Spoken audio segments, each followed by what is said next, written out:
Hello and welcome to this CSD video tutorial on the schematic window.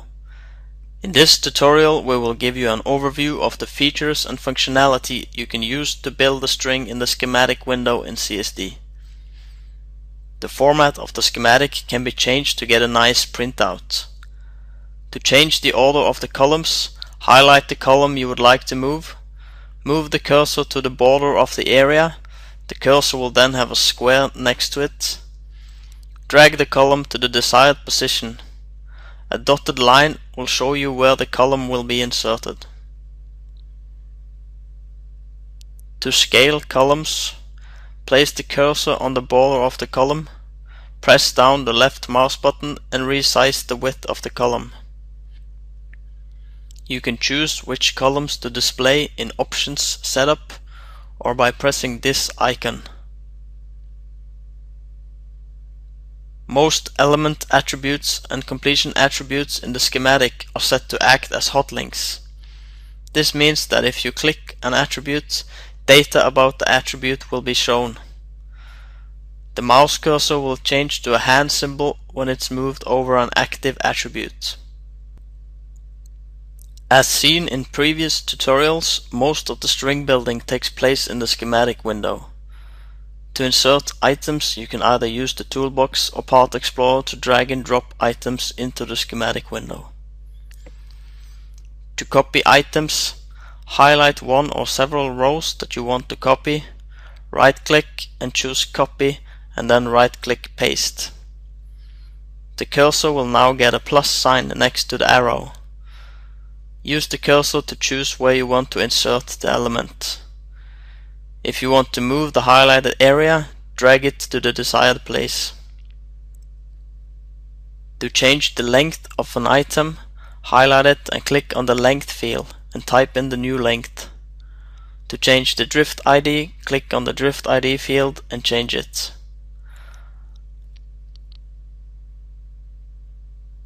For inserted equipment like gas lift valves, nipple adapters and other equipment that goes inside another item, use the Part Explorer to search for your part and then press Ctrl while drag and drop it above the element it's going inside of. To change a part from the equipment database with another, highlight it and choose Change. You will now be taken to the list of parts with the same symbol in the part dialog. Here you find your correct part and choose OK. To view information about an item, highlight it, right-click and choose Item Properties. This will open the Item Properties dialog. Here you can see all information regarding the selected item. You can also edit some or all of the information depending if it's a generic item or an item from the equipment database. To learn more about generic items, take a look at video tutorial number 6, Generic Items. A new feature in CSD is the Detach button. This is used when you want to take a part from the equipment database and make it a generic item with the same specifications. When you click the button, all the locked fields are opened for editing and you have to give it a new symbol from the generic items. This should only be used for tubulars like puck joints, tubing and so on. There are only generic symbols for parts which usually don't have part numbers. As you can see, there are additional tabs in the Item Properties dialog. After Item Data we have Control Line. Here you can attach one or several control lines to the highlighted element. In the Inserted Equipment tab you can edit inserted equipment. For instance, you can move it within the part it's inside by enter a value in the depth from top of item field.